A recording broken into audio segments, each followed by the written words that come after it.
Good morning, class 10.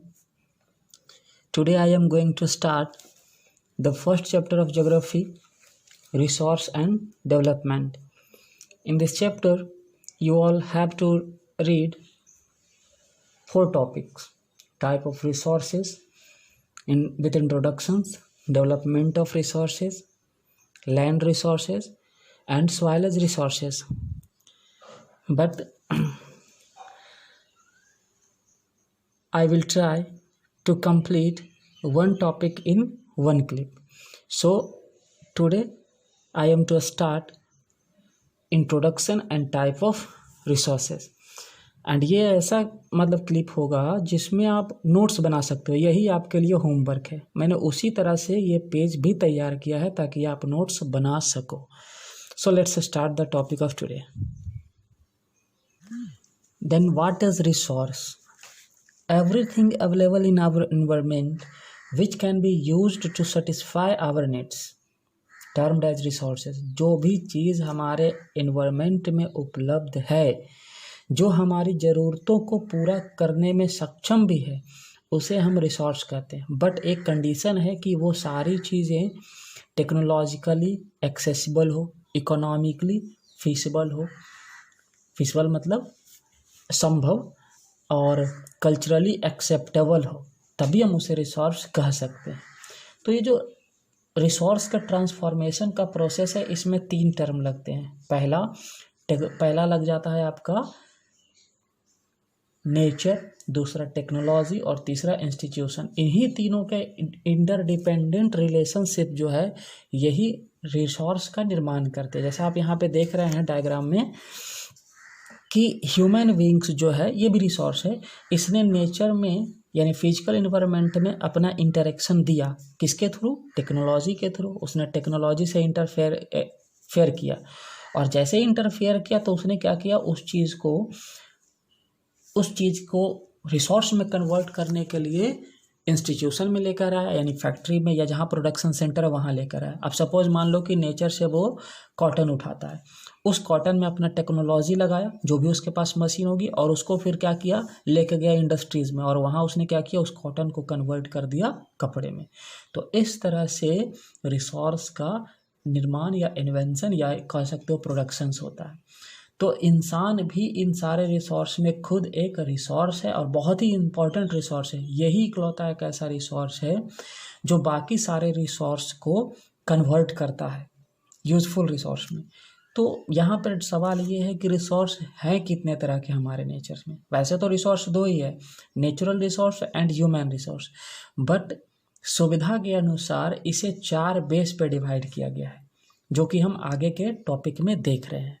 अब यहाँ हम देख रहे हैं 4 बेस है। पहला है बेसिस ऑफ ऑरिजिन, दूसरा है बेसिस ऑफ एक्सहॉस्टेबिलिटी, तीसरा है बेसिस ऑफ ऑनरशिप, एंड चौथा है basis of status of development.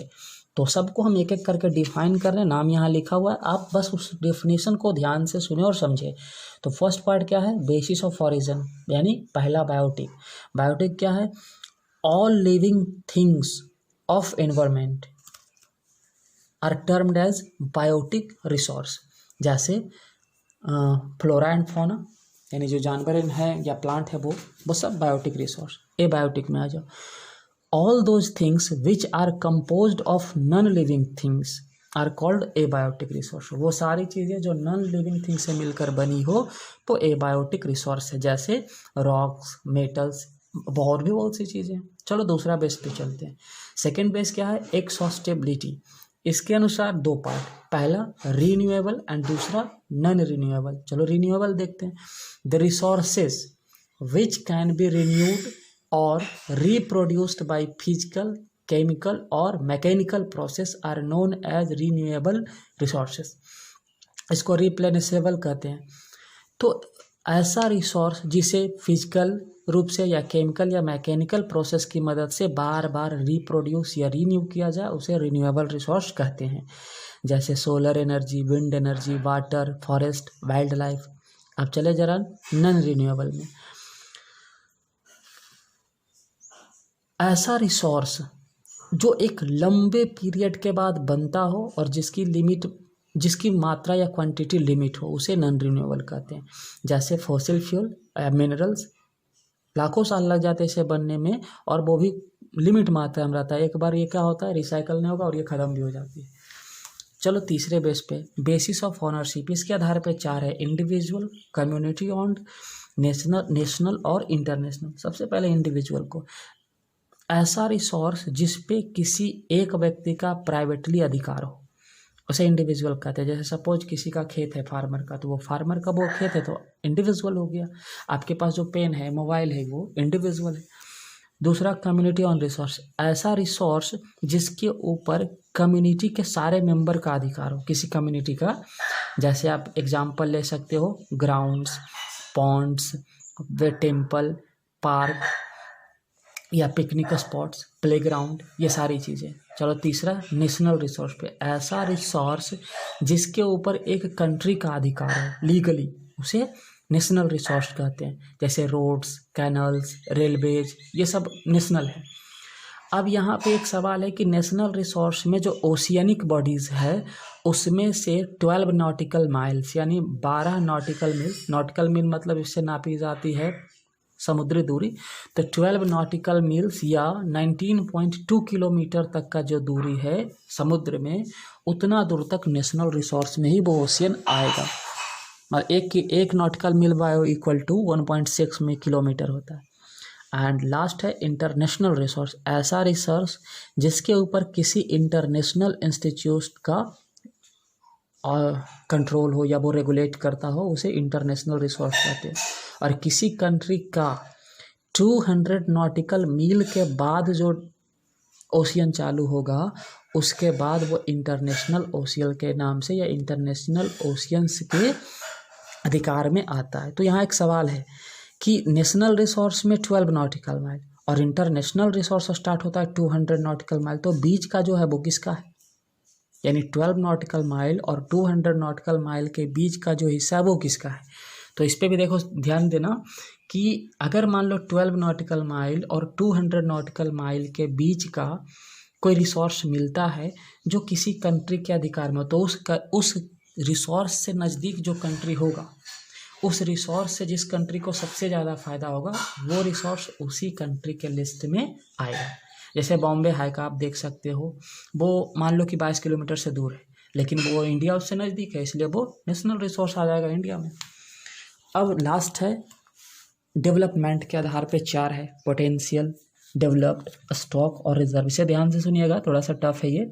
सबसे पहले पोटेंशियल, ऐसा resource which are found in a region but have not been utilize, ऐसा रिसोर्स जो किसी क्षेत्र में पाया जाता हो पर यूज नहीं किया जाता हो। जैसे एग्जाम्पल में आप देख सकते हो, राजस्थान और गुजरात वाले हिस्से में बहुत मात्रा में विंड और सोलर एनर्जी है बट उसका कोई यूज़ नहीं है, तो वो रिसोर्स क्या हो गया? Potential resource. दूसरा डेवलप्ड में आ जाओ, resources which are surveyed and their quality and quantity have been determined for utilization, ऐसा रिसोर्स जिसकी क्वालिटी और क्वांटिटी का पता चला हो और वो यूज किया जा रहा हो, उसे हम कहते हैं डेवलप्ड रिसोर्स।